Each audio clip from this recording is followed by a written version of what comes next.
Can't get enough sports shorts? Tune into Sports Shorts TV on Cox HD Channel 1013 Mondays at 8, Tuesdays at 9, and ETEL Channel 4. That's 52 weeks a year to get educated on sports by the best. Joel Davis and Ronnie Rance. And welcome, everyone, to this week's edition of Sports Shorts, presented by LeBear's Casino in Baton Rouge. We've got a special guest joining us wearing a bright yellow shirt here on the Sports Shorts set. Richard Condon, how are you, sir? Only special occasions, my friend. It's Gold Week. I'm doing well. On the show. Doing well, thank you. How you been? I've been well, man. Good. I've been well. I guess you and I started on Sports Shorts back in 2003, I believe it was, over at Cox 4. We've now, gone to the big leagues, Pelican. But glad to have you back on, Richard. Appreciate you taking the time to join us, man. No, man, it's a joy. I listen to you guys on Saturday and listen to you during the week when I can with my main man, Hester. So, yeah, it's all good, man. Life's good. I wanted to – we got so much to get to. We got plenty of time. So I wanted for the folks out there that are used to seeing you, they don't – when I think of you as an old sports guy because back in the 90s you did a lot more sports talk and things like that. But now you're, Eagle 98.1. Everybody knows you in the morning shows forever. I don't know how you do it getting up so early. But what I want to kind of take through and tell the folks who Richard Condon is, okay? So it's a boy from the Irish Channel. From the New Channel, Orleans, right? And the funny thing about it is all I wanted to do in 78 when I graduated from high school was come to LSU, flunk out, and become a cop like my dad was, or join the Marines or just whatever. And I'll never forget it, my senior year of high school, the guidance counselor called me and Brother Andrew, De La Salle, before they let the girls in. I claim St. Aug now. Right. And Brother Andrew called me and he said, Rich, what are you going to do? I said, well, I'm going to go to LSU. He says, Rich, I'm looking at these grades. He says, there's no way. I said, Brother Andrew, look, I'm going to go. I'm going to party my butt off. I'm going to flunk out. Then I'll get a job. And after 25, 30 years with the Postal Service, I'll retire. That'll be the end of it. No big deal. And then the funny thing about it, Ronnie, I came to LSU, but before I started, like a week before you got to come physically, right. I was looking through the LSU catalog, and it was only one major that didn't require math, and it was broadcast journalism. There you go. And the only thing, I wound up getting a general studies degree because I couldn't get out of the third Spanish. My dad said, man, that's enough. Just go ahead and suck up. I got my 4,000 level broadcast courses in, and at that time, the LSU J School wasn't even accredited. It was pretty easy. And I've always said in broadcasting, either you can do it or you can't do it. You can have straight A's and be an introvert and not be able to do it. So, one thing led to the other, and I never planned any of this happening. And Bo Barringer, who was producing a show called Sports Rap when Cablevision was in the old Rebel Shopping Center, my wife was working with his wife. She came home one night and said, look, they need a guy to fill in. I said, I'm not doing that. Crooked fingers, big forehead. Have you ever heard me spoke? That sort of thing. Right. And Bo called me. And that's when you had half inch. And, it was just crazy. He said, Rich, just do it for me one night. Just one night. And, Ronnie, true story, I came home and I said, well, I'm going to do it one night. At least if we ever have kids, I can show them Daddy was on TV one night. And I'll never forget this. At that time, and young people was that preparing. 87, 88? It was 85. 85, okay. And young people have it easy today because all they can do is, Google this. And everything's easy on the internet. You can prep in a matter of minutes. It's so easy today. Well, back then, there was no computers. So guess physically, you had to go to Sports Information and retrieve the paper handout. And I'll never forget, he told me, Sue Gunn is going to be the guest on Friday. Sure enough, I went to Sports Information. They gave me a handout. I went home, looked at it. Stephen F. Austin, Olympic team in 80, Russians boycott. We couldn't go. So I went in there, and just me and Sue, and it's like me and you having a conversation. It was no big deal. So I go, good, that was nice. I'll never forget this, and God bless her soul. At the end of the show, it was a 1-hour show, and at the end of the show, Coach Gunner said, well, it was a pleasure meeting you. So how long have you been doing this? I said, for about an hour.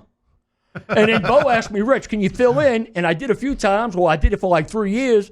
And then from that, George Jenny, who at the time owned FMF and WJBO and was downtown, and he called me about doing a post-game show because at that time, J-Bo was the official flagship station of LSU Athletics. Then all of a sudden, I did that, and Cyril Vetter called me about going over to the Tiger, and the rest is history, man. And for all the people who think I suck, I appreciate that because for 31 years, it's paid well. Well, I first caught up with you. When was the tire commercials? What was that? Tires ain't pretty, but if you got to get them, you just as well get them when they're the cheapest in town. That's Allied Discount Tires. So you were doing the Allied Discount Tires commercial, and they were the title sponsor of the show that on cable. 89, 90. Sports Rap. Sports Rap. Yeah. I want to say at some point they became the title. So that's when I first discovered you prior to the radio days. See, but Ronnie, back then, you didn't have to worry about a company's reputation. Now you do. Right, sure. Because there's a couple of times people come up to me, not that the company's bad, I just don't like it. Right. I don't like raw fish. Right. Whatever Right, the angle right, is. It's right, just not me. right, God right. bless. I'm not going to just sit here and go to bat for somebody if I don't honestly believe in them. Right. Well, at that time, I didn't know Allied Tire from anything. Right. So I'll never forget it. The guy called me up. This is how this works. Because I still have people now in their 70s, 80s coming up to me. Mm-hmm. Hey, you that guy. Right. And I had a phone call from the receptionist. Matter of fact, the same receptionist who's here at Guarantee, Judy. Mm-hmm. She was a receptionist off of S and Wayne. She said, Rich, call this guy. I called him. He goes, look, we need a guy to do our tire commercials. He's got to have a New Orleans accent because I had an older guy who did, and something happened with him. I don't know if he got sick, whatever happened. I said, all right. So anyway, he goes, look, just come to Lafayette tomorrow. I had to meet him at the Fox affiliate. I said, what do you want me to wear? He said, wear a pair of jeans and a red shirt. And I had to go to Cortana and get me a red shirt. And I said, what about a script? You going to fax me over something?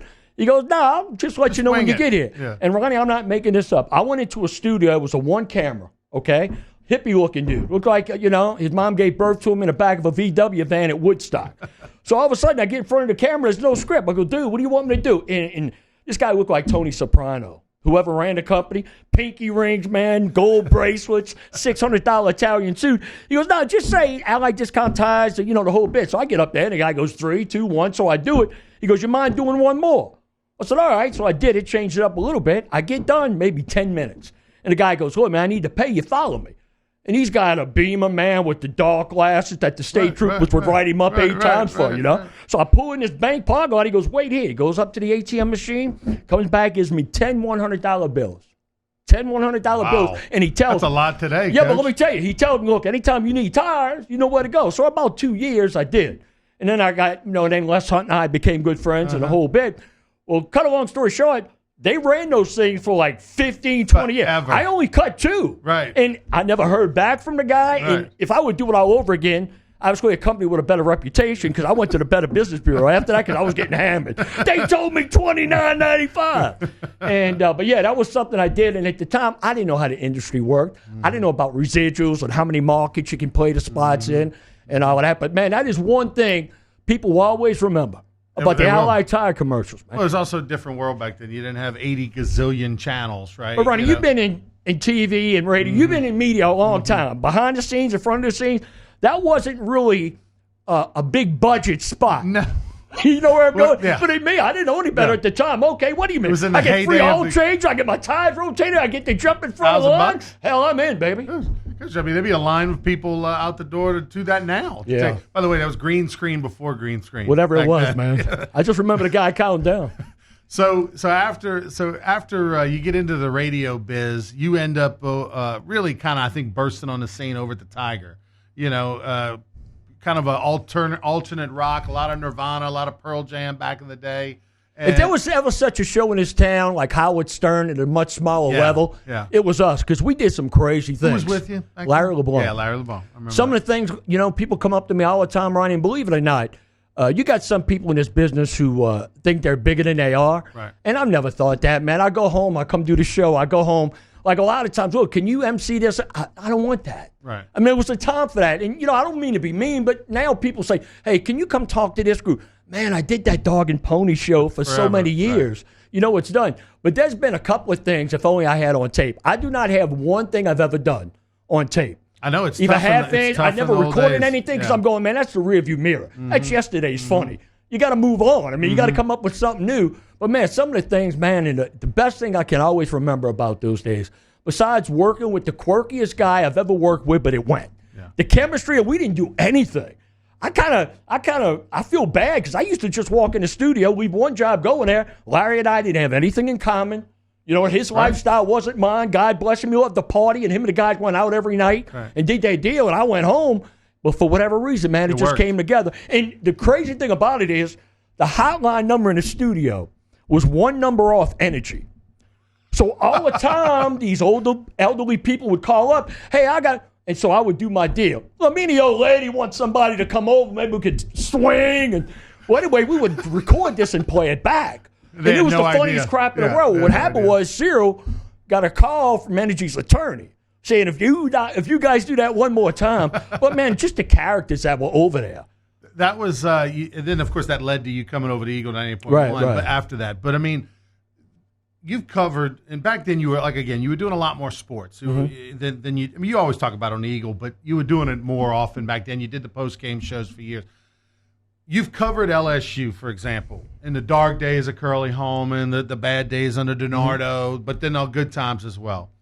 From a radio standpoint, is it better when they're winning or losing, as far as to cover the team or to do your bit? I would say now, today's times, it's better. Mm-hmm. You have less call-ins now. Fewer people are calling in shows anymore. Those days are gone. Right. I used to like those days, but I do understand now with social media, there's so much more going on. And I listen to the post-game shows now, and it's not the same because people are out of that. The people who used to call, they're now in their 60s and 70s, and they're past that point. Mm-hmm. They're not going to get involved. Mm-hmm. And younger people growing up listening to radio think it's ridiculous that you would worry about taking some guy's call in traffic going home. Right. But that used to be the thing. That was the thing. That was the thing. People, I mean, when I was growing up in New Orleans, it was Hap Claudy, and then it was Buddy D, and your grandma's in the kitchen with the stockings rolled down to the ankle with the pressure cooker and the whole bit. And we used to listen to them, but those days are gone. But back then, when I was doing a post-game show, when Holman was here, Ronnie, I feel guilty because I cashed those checks. Yeah. But literally, you've heard this story a bunch. We would do them at Brewbacher's on Nicholson, and I knew what was going to happen. There was no, you got to listen. And I wasn't going to pay $29.95 to watch that nonsense because it was only Tiger Vision. Young people today are spoiled. They get to see every game, multiple games. The last game ends at 1 a.m. our time. And this is true, man. I get done doing a pregame. Charlie used to do most of the pregame, and I hated pregame. What in the hell am I going to tell you on pregame that every jackwagon hadn't said in some kind of way, breaking it down? I hated pregame. So that day I had to do pregame, and I got home, and when Holman was here, and I'll tell you what, right now, because we lived in the area at the time, and I would tell Sue, look, I'm going to go to bed. When there's about 10 minutes left to go in the third quarter, wake me up. Because I had to go back down leave before the traffic started coming from the game. And sure enough, she'd wake me up. And Ronnie, I'm trying to hustle the Brewbachers, listening. I need a final. I got to have a final. That's all I need. That's it. And I feel bad about this. And Drew DeSherry would laugh because we get done drinking a couple of beers. And all of a sudden, we go, ladies and gentlemen, you got to question the effort of this team under Holman. I think it's really lost the team. And for some reason, I don't like the energy. The offensive linemen are not exploding and giving the running backs hole. And the wide receivers have to run more precise routes. They're not separating, and this is ridiculous. Let's go to the phones. That was it for 2 hours. Then, of course, you had a mic. You had a mic there, so, somebody, a student intern would go around and get questions and all of that. It was just a different era, man. We'll take a time out. He's Richard Condon. Plenty more with RC when we return.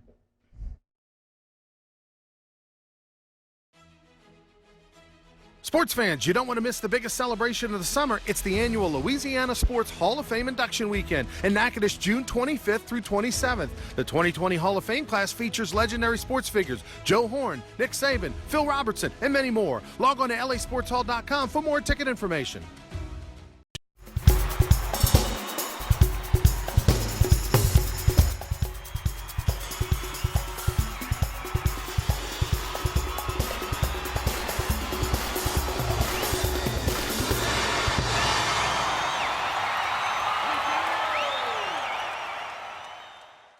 If you're an avid sports fan, then you need to check out the Louisiana Sports Hall of Fame, located in historic downtown Natchitoches, next to the Chateau St. Denis Hotel and the Natchitoches Convention Center. The Louisiana Sports Hall of Fame is where the rich history of Louisiana sports is told through the pictures, artifacts, and by the legends themselves in video archives. Come to the Louisiana Sports Hall of Fame and Northwest Louisiana History Museum and visit a world-renowned architectural marvel. For more information and to purchase tickets to the annual Louisiana Sports Hall of Fame events, visit lasportshall.com/purchase.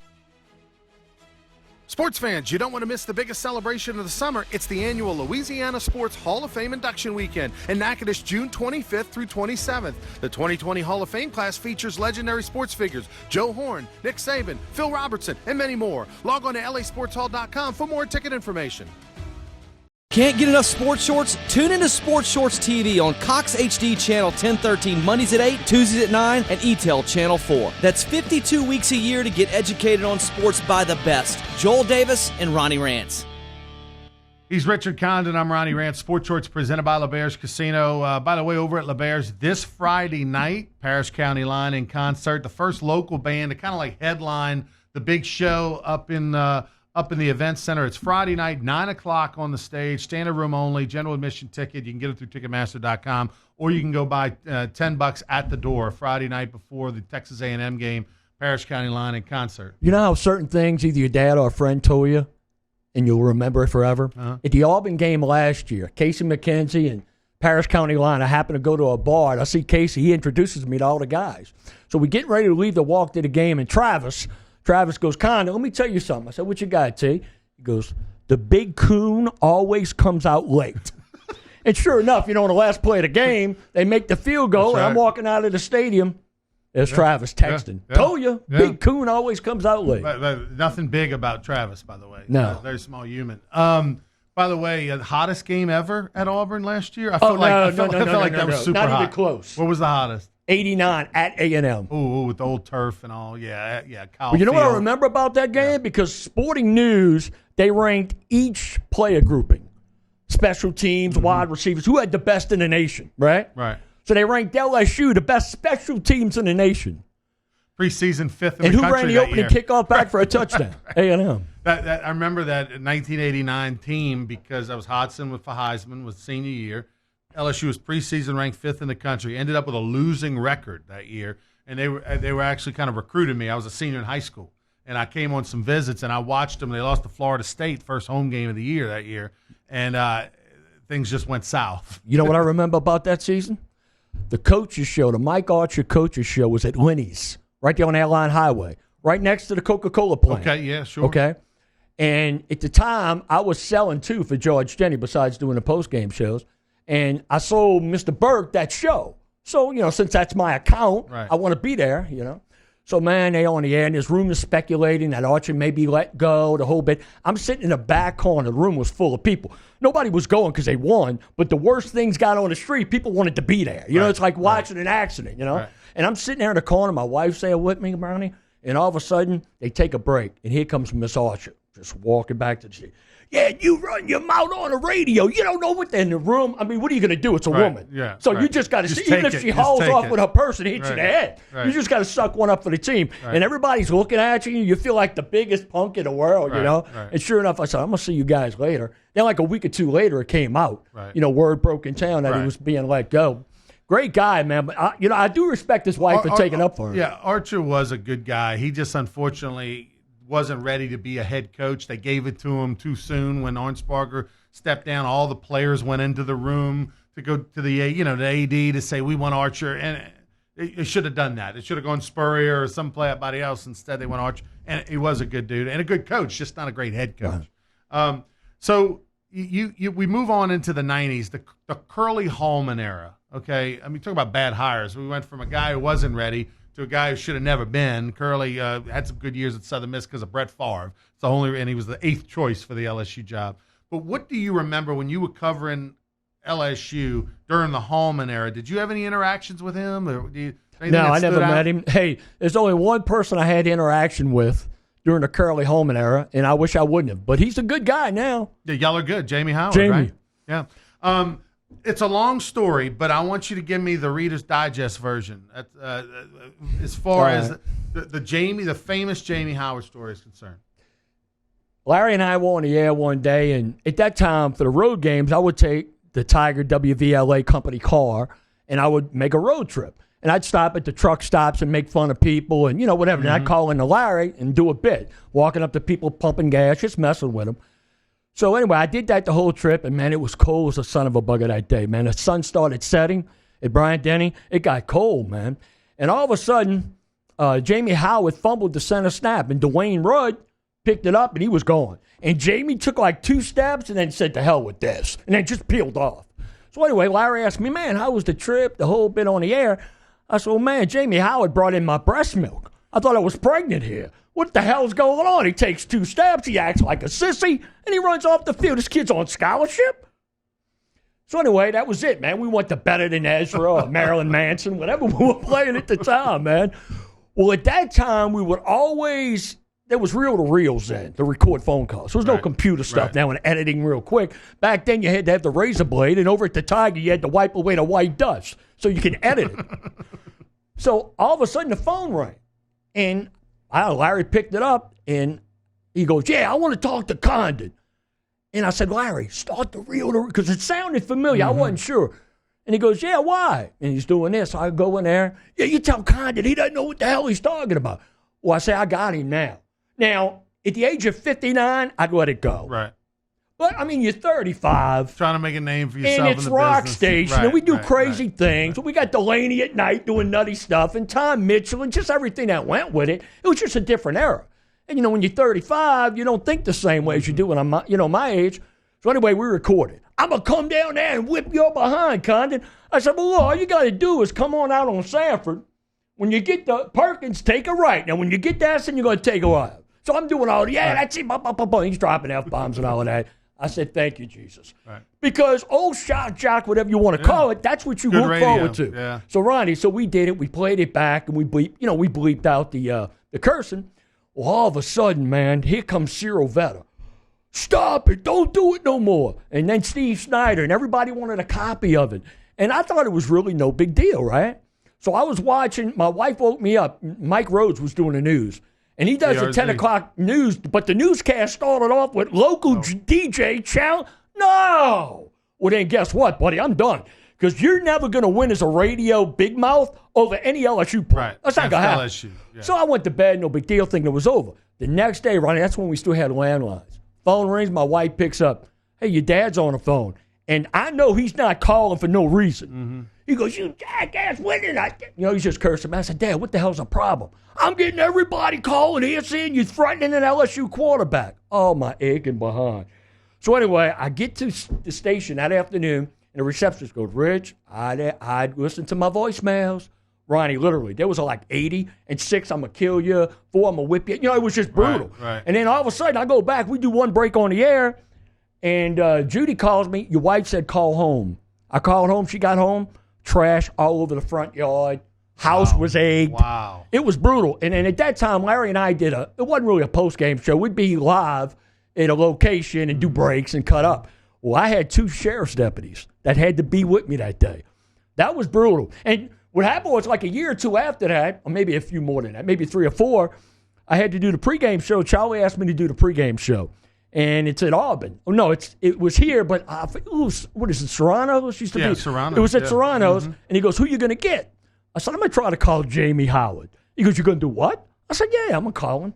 Well, I got his number, Ronnie, and it's like it never happened. Yeah. Ronnie goes, Rich, I know, man. You on the radio. It's just what it is. And he just blew it off, and it was no big deal. And I hadn't talked to him since, but I said, look, Ronnie, I said, Jamie, bring your wife or your family. And sure enough, he brought like 8 people, and we talked, and it was just cool. It was good for me because I just didn't want him and his family to take it personal. It wasn't personal. It was a radio bit. Then after you go, was the effort worth the payoff? And that's what Cyril said. Just think about it next time. Is the effort worth the payoff? And in that case, it wasn't. Yeah, no, he is a good guy, and I'm glad it worked out. And I've actually joked with him about it over the years. No doubt about it. He's Richard Condon. I'm Ronnie Rance. We'll take a break. We'll be back. We'll talk about some positive times. Nick Saban when we return with Richard Condon. Sports fans, you don't want to miss the biggest celebration of the summer. It's the annual Louisiana Sports Hall of Fame Induction Weekend in Natchitoches, June 25th through 27th. The 2020 Hall of Fame class features legendary sports figures Joe Horn, Nick Saban, Phil Robertson, and many more. Log on to lasportshall.com for more ticket information.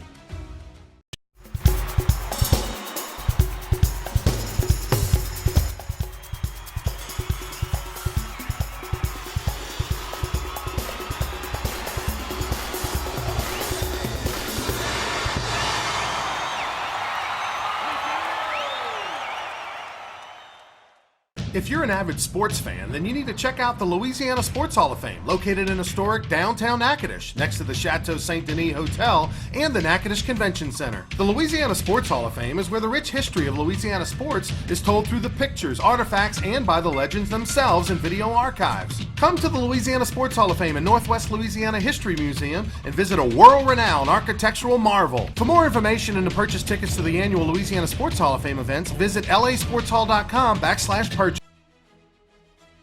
Sports fans, you don't want to miss the biggest celebration of the summer. It's the annual Louisiana Sports Hall of Fame Induction Weekend in Natchitoches, June 25th through 27th. The 2020 Hall of Fame class features legendary sports figures Joe Horn, Nick Saban, Phil Robertson, and many more. Log on to lasportshall.com for more ticket information.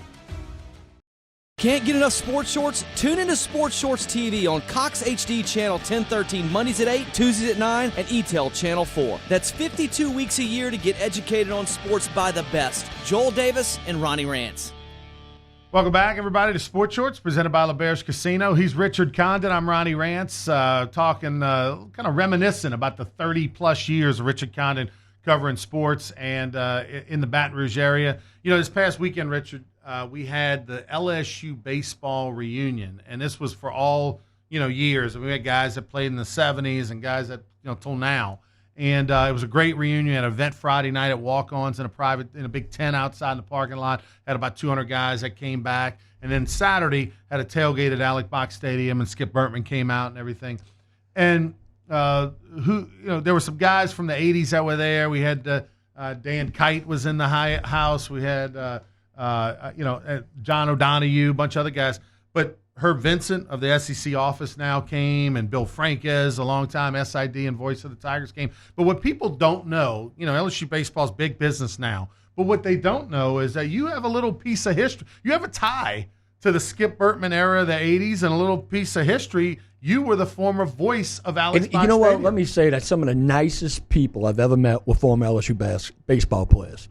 I mean, Cooley crazy, but I love him to death. He was there with his Patrick dad and brother. Coogan, Eddie Furnish, just a lot of great players, So I don't know if it was 87, 88. Well, Herb Vincent called me. He was still at LSU and out with the SEC office. He said, Rich, can you come meet with me and Skip sometime this week? I said, well, yeah, what's this about? He goes, well, Skip wants a little personality at the box, just something different, not boring, mundane. I said, okay. So I went to meet with Skip and Herb, and that's when the trailer was still at the old Alex Box, his office.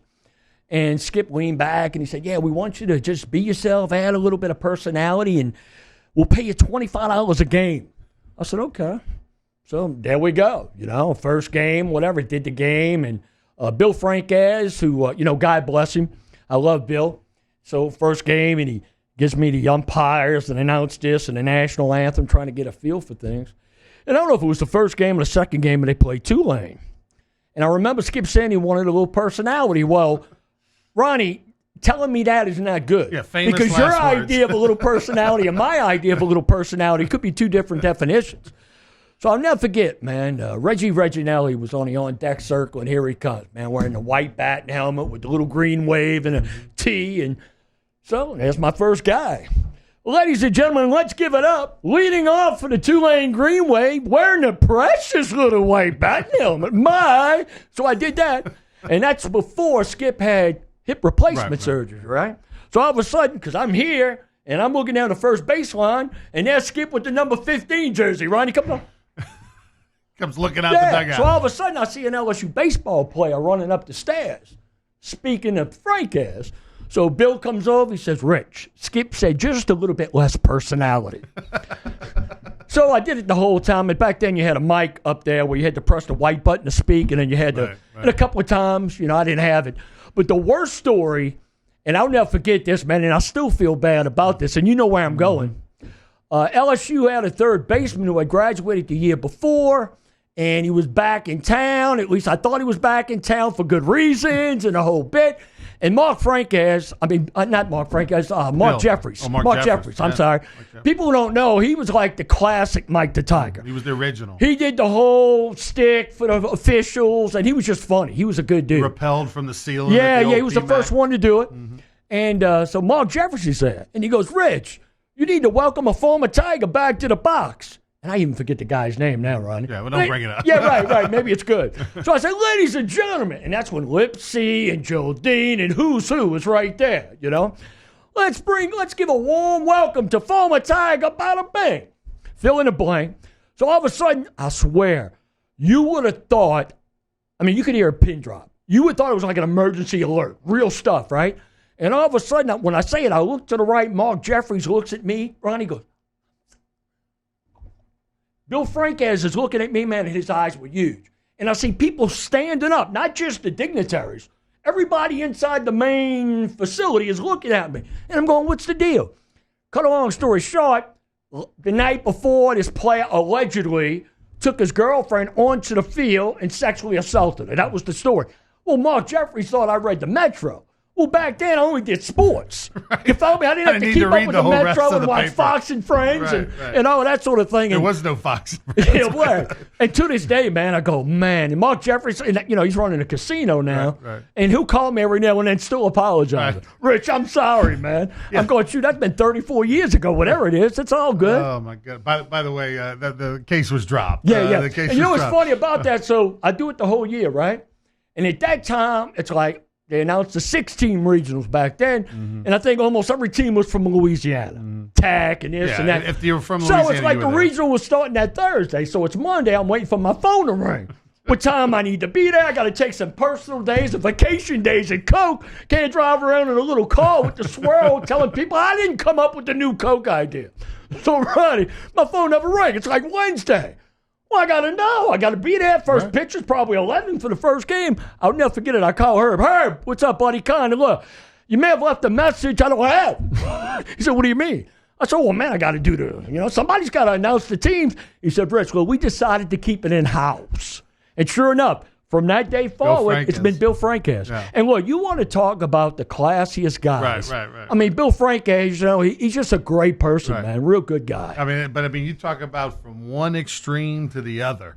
From Bill Franques, who's got ice water in his veins and doesn't ever get rattled, and it's just cool, calm, collected, to Richard Conner doing PA. I would love a little throw. By the way, I understand. I kind of got in the doghouse like you. I filled in because Bill had a little medical procedure and was out a couple of weeks this year. So they got like Victor Howell to do a couple games. I did a couple games.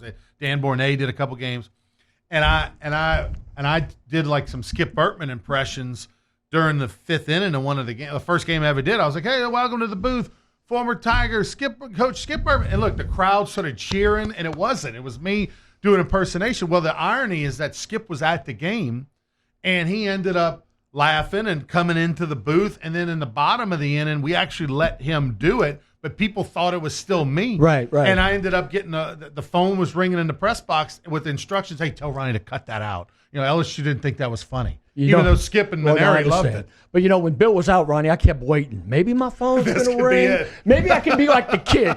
I get one inning. One more. One at bat. I wish I'd have known when I was doing it. I'd have had you do like one inning or something. That would have been classic. Oh, well. He's Richard Condon. I'm Ronnie Ranch. You can check out Richard, of course, on Eagle 98.1, Monday through Friday from 6 to 10? 5:30 to 10, yeah. 5:30. What time do you get up in the morning? 1. You get up at 1? Mm-hmm. 1 o'clock. Let me tell you why real quick. Because I want to talk about LSU, but Ronnie, here's the deal. When people in that car at 5:30 in the morning, they expect you to know the latest. Yeah. And what people don't realize, unless there's a breaking story during the day, what's on Fox, Drudge Report, WBRZ.com, whatever your sources are. Right. Unless something breaks during the day, 6, 7 o'clock, 8 o'clock at night, it's the same stories. Right. These websites don't update their web until like 1, 2 in the morning. Right. Well, if I get on the air at 5:30 and it's the same thing that guy saw before he went to bed at 6, especially when I was doing sports, which is amazing me. I hear these guys who do sports talk shows now, oh, man, it's slow and I got to get this guy, that guy on. They don't realize that I did 6 to 10 by myself every day. Right. They don't realize that. 4 hours. Hey, look, and the good thing about people used to go, well, you don't really talk sports. You do this and do that. That's why I never have a problem in the middle of July. That's why I haven't have a problem in August. Right. It's just a different era. Favorite sport to watch for you? Are you a junkie of any particular sport? Well, it's weird. I mean, my favorite thing to watch, period, and nothing comes close, is the Saints. Okay. Because that's my genetic code. Mm-hmm. I was there when Gilliam returned the opening kickoff. And when you were at the game? Yeah. Because my parents gave up their season tickets. Well, they're getting old now, obviously. But after Hart, we made the kick. My dad said I have nothing else to see. Right. I'm done. Yeah. So, when the Saints play, when LSU loses, I get up on Sunday going, I wish they would have won. When the Saints lose, I need some time. Mm-hmm. Because that's just who I am. Mm-hmm. That's where I grew up. Mm-hmm. The ostrich races and the reenactment of the Battle in New Orleans. And, no, seriously, old Tulane Stadium and hiding under the Visqueen when it started to rain. And the guy with the backpack selling you beers. I mean, it was just, that was my core because I grew up not far from the stadium in the Channel. And my dad was a cop. And it was just, That's more of who I am. But LSU is like second. So I would say number one's college football overall. I can watch any college football game and entertain. I can't watch just any NFL game. When the Saints are playing, that is more important to me than anything. But after the Saints, if it's Seattle taking on the Steelers, I could care less. And when you get late in the season, like starting now, if it's a team the Saints are trying to catch or surpass as the number one seed and they're involved in the game, I'll watch that game. But like Monday Night Football and Sunday Night Football, unless it's something that involves the Saints, it's going to impact their schedule or, their ranking, I don't watch. The favorite player growing up, was it Archie? Oh, no. Overall? Overall. He's still my idol. And I talked to him last week. Gail says. Gail says. Oh, you got to talk to Gail last week? Matter of fact, Ronnie, let me share this real quick. I remember Kevin Neely. I don't know if you remember. Yeah, sure. Kevin Neely, he was the voice of the women's softball and women's basketball in the Mavericks Assembly Center in Tiger Park. One day, it was during the summer, and he asked me, if you could interview anybody, that's a big question. I said, man, it's a Kansas Comet, man. My idol as a kid. Had the 40 Hutch outfit. I wanted to be Gale Sayers. My daddy showed me the old black and white film, and I'm going, this guy's unbelievable. Brian Piccolo. He reminded me of Barry Sanders. Yeah. So sure enough, Sanders reminded me of him. What happened, I got it, and I said, I want Gale Sayers. He goes, okay. Well, the next day I'm leaving, and he goes, you better get ready tonight. I said, why? What's going on? Gale Sayers is on tomorrow. Ronnie, I'm not kidding you. I must have watched, Gail Sayers and the Piccolo and the story, Brian's song. I watched that, man, and I did all my homework on sales, probably a little overkill. And the biggest joy I've ever received in this business, not only some gentleman who served the country coming up to me and thanking me for what I said on the Eagle or something, I'll never forget this, man. So I did the interview, and I didn't realize this. Well, Kevin, he called back, one of his people called back the next day wanting my address. Well, Kevin asked me. I didn't think anything of it. So about 2 days later, all of a sudden, I was getting ready to leave, and the lady goes, Rich, that's for you. It was a big old box. And it was a Gale Sayers Matty jersey with a personalized note. Wow. Rich, thanks so much. The best interview I've ever done. And that rewarded me because I knew the time I put into it. That's what everybody should do. Because I always said, Ronnie, if you're going to give me your time, I'm going to give you my time. Well, when you hang up, I don't know why I was on, but I enjoyed that. It was worth it. And to get that personalized card in that jersey, that is something I'll cherish forever. That's the only thing I got. How long ago was that? Oh, man, that had to be like 91, 92. So how did you talk to him last week? What was that all about? Oh, we tweet back and forth, DM. Okay. Because about a year ago, man, I DM'd him when I first got really involved in Twitter. And I'm thinking, no big deal. I said, Gail, look, you were nice enough to come on my show a long time ago, Richard Condon. And he remembered. Wow. And he just said, man, hope all is well. And he gave me his number. So he said, look, if ever you need to. So I shot the bull with him just for 5 minutes. It's like he's just the greatest. Wow. And Ronnie, you talk about all these great players. And even it seems like the older the guys get, the more they realize that it was more of a team thing. And again, we don't have the social media and the national broadcast and everything. But so humbled, man. And, he only played 7 seasons. If he doesn't blow out his knee, he might be better than Jim Brown, right? I mean, he was an incredible athlete for what he'd done in 7 years. It's so you got into social media about a year ago? Really, about 3-4 years ago. Moscone and Matt was nice enough. Rich, you got to get involved, and I don't know anything about it. And I got involved a little bit, and then and then I was diagnosed with prostate cancer and all of that. That's why I reached out to Bill because I know what he would have to go through. And then when you're dealing with something like that, the last thing you need to be is on Twitter. And that went away, and I couldn't get my handle back for whatever reason. Forgot my passcode, whatever it was. And so Matt was nice enough to put me back on. And what's so interesting about it, it's just like fishing. You can cast. You throw something out there, and just a lot of good people, and you can block the turds. It's good. I like it. He's Richard Condon. You can check him out on Eagle 98.1 Monday through Friday. Gale Sayers, I'm trying to think. I think my guy, man, that's a hard one because, my guy would be – my guy was definitely Archie when it comes to Saints. As a Saints player, as a Saints guy, and he's such a class act, and getting to know him with the Louisiana Sports Hall of Fame, he's awesome.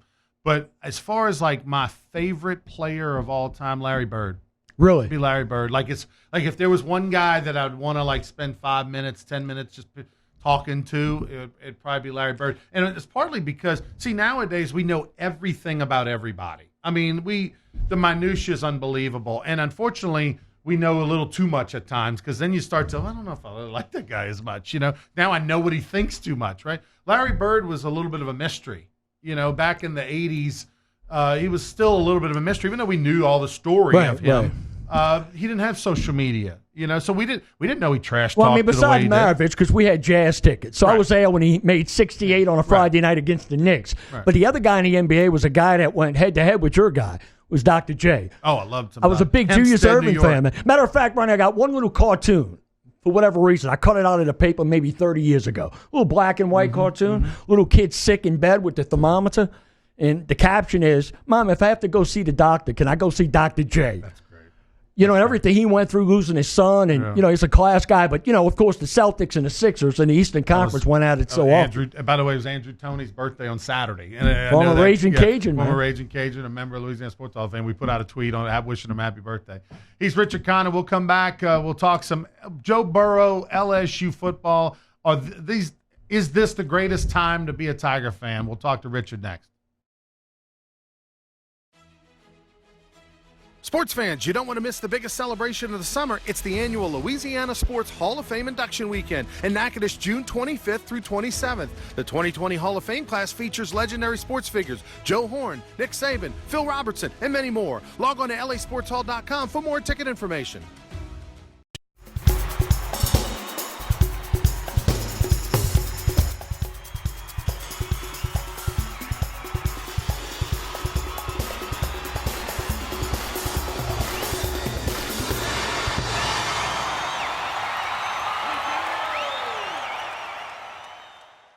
If you're an avid sports fan, then you need to check out the Louisiana Sports Hall of Fame, located in historic downtown Natchitoches, next to the Chateau Saint Denis Hotel and the Natchitoches Convention Center. The Louisiana Sports Hall of Fame is where the rich history of Louisiana sports is told through the pictures, artifacts, and by the legends themselves in video archives. Come to the Louisiana Sports Hall of Fame and Northwest Louisiana History Museum and visit a world-renowned architectural marvel. For more information and to purchase tickets to the annual Louisiana Sports Hall of Fame events, visit lasportshall.com/purchase.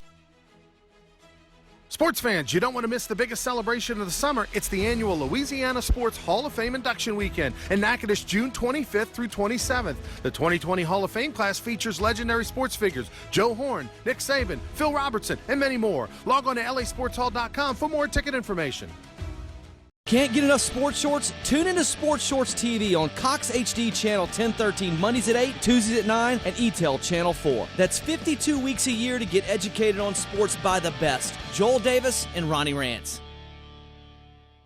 Welcome back, everyone, to Sports Shorts' final segment, presented by LeBear's Casino. Over here with Richard Condon. We're talking just kind of going back in the time vault. But I want to jump ahead to right now, and then we'll talk a little bit about some Coach O. But Joe Burrow, I mean, growing up, Billy Cannon was the guy. There's the Heisman. You want to see it? It's a T.J. Ribs on Acadian back in the day.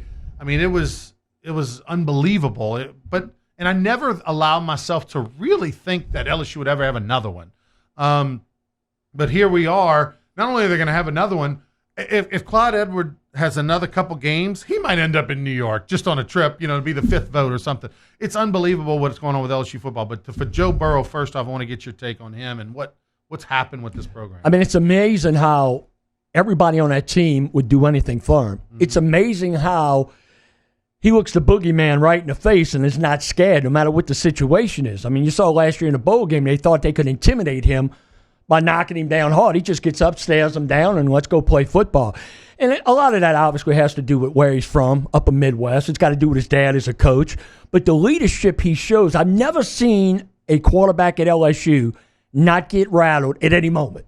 Never, at any moment. He's just an amazing person, man. If LSU to be fortunate enough to be able to recruit him, whatever, to get him here, and even if he puts up these same kind of numbers at Cincinnati, if he would have went there, he's not going to get the same recognition. For him to be doing it in the SEC and go from what was going on and not going on last year, and I know bringing in Brady and the receivers and everything helps, but Ronnie, he's going to be a player that you and I tell our grandkids about. I mean, when I think of LSU football now, I never thought somebody would be bigger than Billy Cannon or be bigger than Kevin Falk or Tommy Hodson or Wendell Davis. I mean, we could go back through the years, but he's an amazing football player. And the good thing, he's probably the only quarterback I can remember in my lifetime being an LSU fan where of all the quarterbacks, the Rohan Davies, the Jamarcus Russells, the Tommy Hodson, if I had one quarterback where, all right, game's on the line, who you want? I want him. And that's no disrespect to those guys. Right. But the toughness and the grit and how this guy's wired, he's just something totally special. I mean, I'm not breaking any laws here or rules, but Ronnie, here's what's crazy. You know how lucky these young people are today? If you're 20, 21, 22, get to see a couple of national championships, play for another one. Now you get to see a Heisman Trophy winner. Do you know how many Tiger fans since 59, say they were 15 then, when they knew what was going on, not 8 in the stands, were thinking, oh, there's no chance I'll never see a Heisman Trophy winner, and they have since gone. Right. What we have a chance to witness here, and he's going to win the Heisman, is totally unbelievable. Because I never thought at LSU, their offensive philosophy, Les Miles, Charlie McClendon, whatever the situation, they would ever have an offense so versatile, using the running backs and spreading the receivers and 3 wide, 4 wide, whatever, where they would ever have a quarterback in that situation. And to be an LSU fan right now, man, you just got to embrace it. It's amazing. I mean, from 1959 until 2003, I mean, you look at that time period. I remember being in, when Nick Saban led LSU that first national championship in 2003 when they beat Oklahoma. I was in the Mockler suite in the back watching the game a little bit. Kevin Mawai was in there. And I remember when the game ended and they're doing the trophy and everybody, the confetti's falling. I remember Kevin and I somehow ended up kind of standing next to each other, and tears were coming down our eyes, 2 biggest guys in the room. But, I mean, it was that unbelievable, right? It was that – I never thought I'd ever see this. If you're a 30-year-old or a 25-year-old, again, like you mentioned, 03, 07, 11, you're going to have another chance this year. And, oh, by the way, you got a Heisman Trophy, and you had the Honey Badger in New York for the – I mean, like, it's like this is the greatest time of the last 20 years. Well, you know what I love is when the young people go, man, I can't believe it, man. It's been since 2011 since we beat Bama. Hey, try 71-82. There you go. When LSU was getting mobbed, when Paul Bear Brown would bring his Alabama Crimson Tide in. And, you bring up Clyde Edwards-Helaire. What a great story. I didn't realize. Right. Where he's got his biological dad and his stepdad together, smiling together, sitting together for what's best for his stepson and his son. To me, that's an incredible story. And, Ronnie, I was thinking about this all around. I'm talking about rushing, moves, catching the football, blocking. To me, he's the most all-around running back LSU's had since Kevin Falk. I agree. No, Kevin Falk can do everything. Kevin Falk, in my opinion, is the greatest running back in LSU history in the modern era. Okay, but Clyde, what he's doing is very reminiscent of that. He can do it all, and you can trust him, right? And that's why I think his stock's going to go higher than it should, because at the next level nowadays, it's about versatility. It's about picking up the blitzer. It's about knowing the playbook and being a good guy off the field, knowing I can trust you.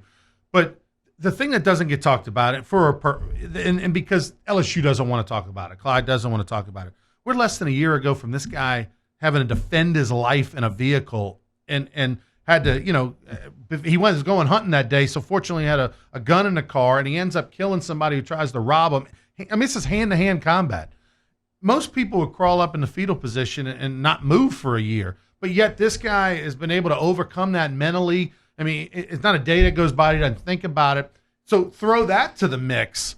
It's even more remarkable. I think you and I can agree when a young man has to go through some tragedy like that where another person's life is taken, you got to have a good support staff, man. You got to have a good foundation at home. Right. That's where it is. Right. It's at home, because if he didn't have a good upbringing at home, it was dysfunctional, and the loving people in his family are not always there for him. That's not the case with him. Yeah. And we talk about in any walk of society and anything going on, the negative stuff, part of the reason why that's going on in that individual's life is because that home foundation. You don't have support from a mom, a dad. In this case, that is such a rarity where the stepdad and the biological dad are friends, and they're there to do what's best for the young man. And that's fantastic, man. To be honest, when Coach O got the job, were you in favor of that, or you thought it was a joke that they settled for Coach O when they gave it to him full-time? Well, I was in favor of it just from a personal standpoint because, I know this sounds weak, but I figured if he somehow, some way can come in here and make it happen, I knew recruiting wasn't going to be a problem. Yeah, that's what he However, is he going to allow himself to surround himself with good people and not always want to be the man? And he even came out all season long when being talked to by ESPN, game day features and all of that, how he learned about what he did wrong at Ole Miss.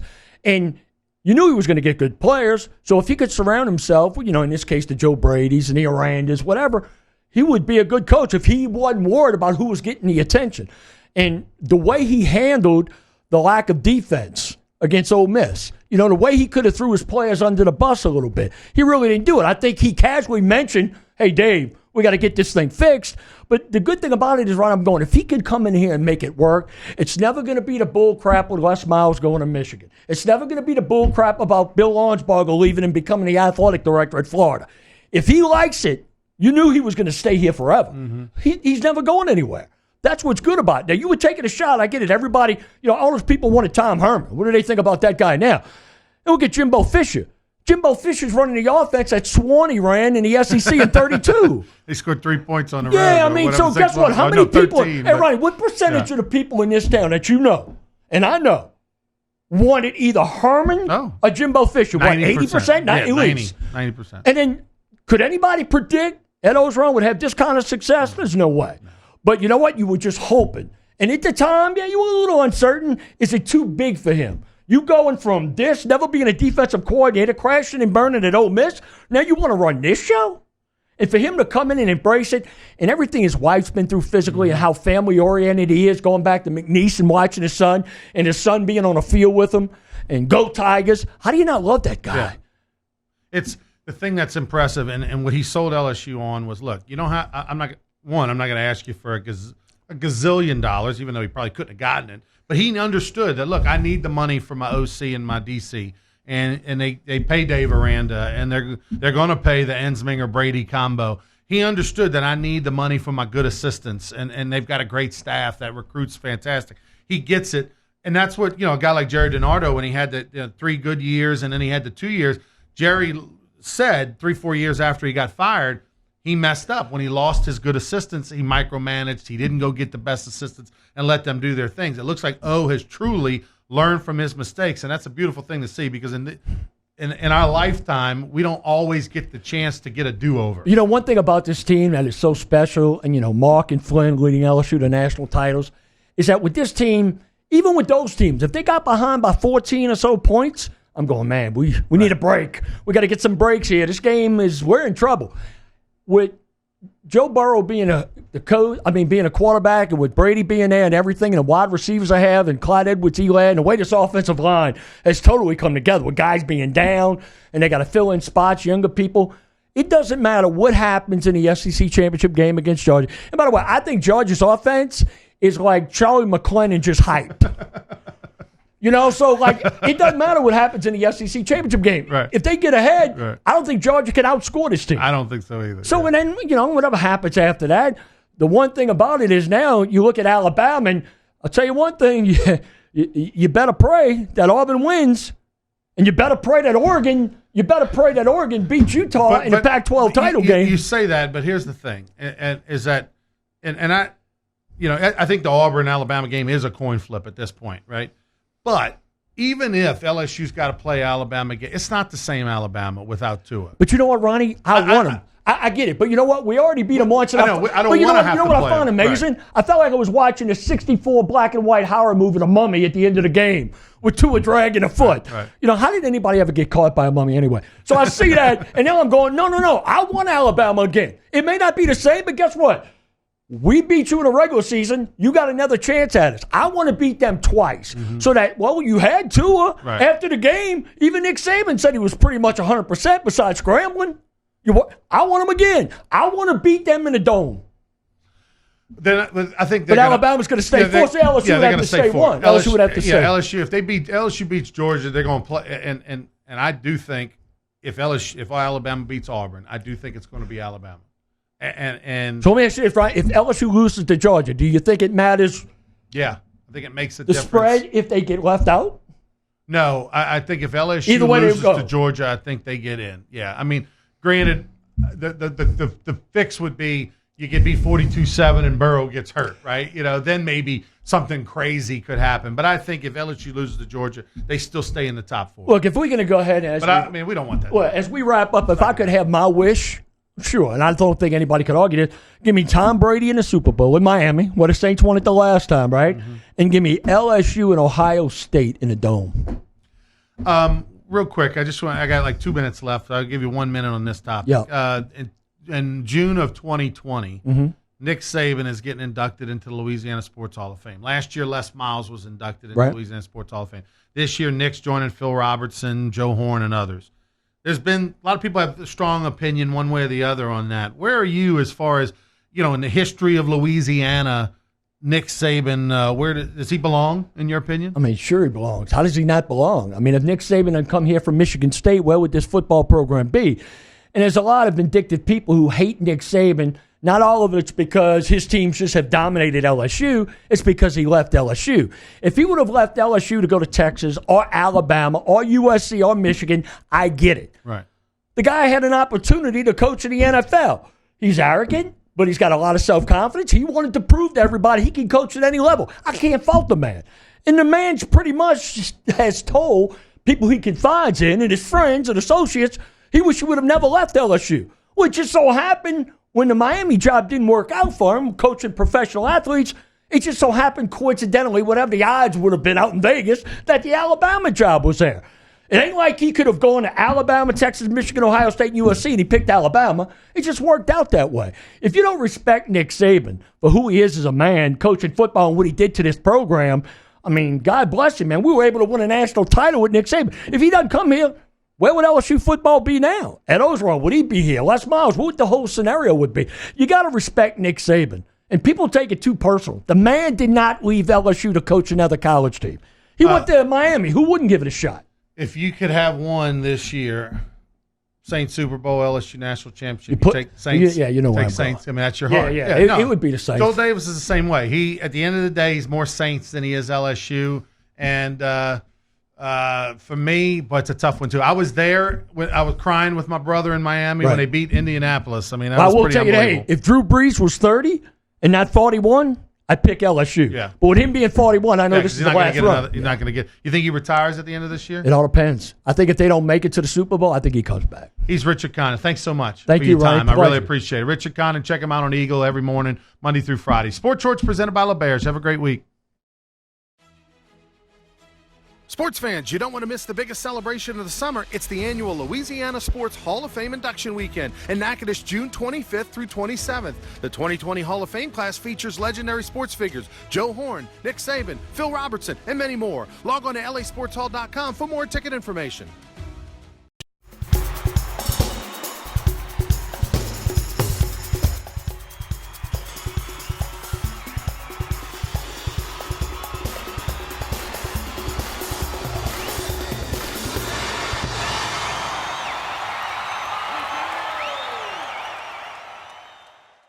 If you're an avid sports fan, then you need to check out the Louisiana Sports Hall of Fame, located in historic downtown Natchitoches, next to the Chateau St. Denis Hotel and the Natchitoches Convention Center. The Louisiana Sports Hall of Fame is where the rich history of Louisiana sports is told through the pictures, artifacts, and by the legends themselves in video archives. Come to the Louisiana Sports Hall of Fame and Northwest Louisiana History Museum and visit a world-renowned architectural marvel. For more information and to purchase tickets to the annual Louisiana Sports Hall of Fame events, visit lasportshall.com/purchase.